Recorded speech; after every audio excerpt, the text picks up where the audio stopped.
With the 55th pick in the 2024 NBA Draft, the Los Angeles Lakers select Bronny James from the University of Southern California. The anticipation has been building for weeks as to where we would hear Bronny's name called. This is a young man who had an unprecedented spotlight on him in his freshman year at USC, where he played 25 games. He missed the first 8 games of the season after he went into cardiac arrest on July 24th, 2023. He underwent a procedure to treat a congenital heart defect. To see him less than a year later be drafted is a feat I don't think we can lose sight of. He's, of course, the eldest son of one of the greatest players to ever play the game, LeBron James. And now we see the first ever father-son duo in the NBA, Stephen A. I'm incredibly happy for Bronny James. I remember when, the basketball world stopped because the cardiac arrest situation last summer. I remember being around so many people in this building, scared to death that something awful had happened, and wondering. You see LeBron James entering the hospital. You heard so many different things. You're scared to death of what had happened to him and what was going to come of it.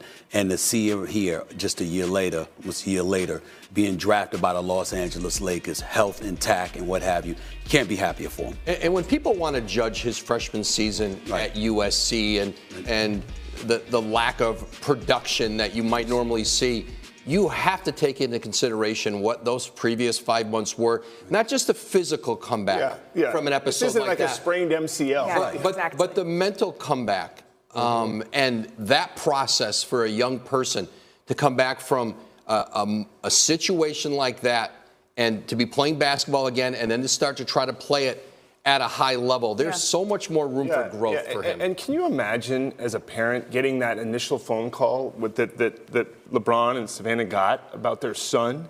And then you fast forward to where they are right now, celebrating, getting to play together. Just think about that range of emotion. It gives me goosebumps. Yeah, it is for just life. Forget about the NBA. Right. So I think the thing that people that are critical and negative will say, well, they just drafted him because his last name or whatever it is. Yeah. He's not the smallest player in the draft. He's got a 6'7" wingspan. He's 6'1". There's players with much less wingspan in the NBA. I still think he can be a very good NBA player.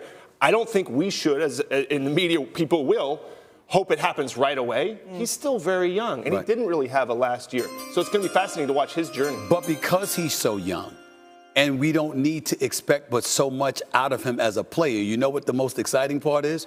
You got a guy in LeBron James entering his 40th year on this earth that's going to be more hyped, more inspired, arguably, than ever before to pull something out of his hat because he's excited. You talk about something that rejuvenates you, that makes your legs a little bit more spry and you be a bit more energized.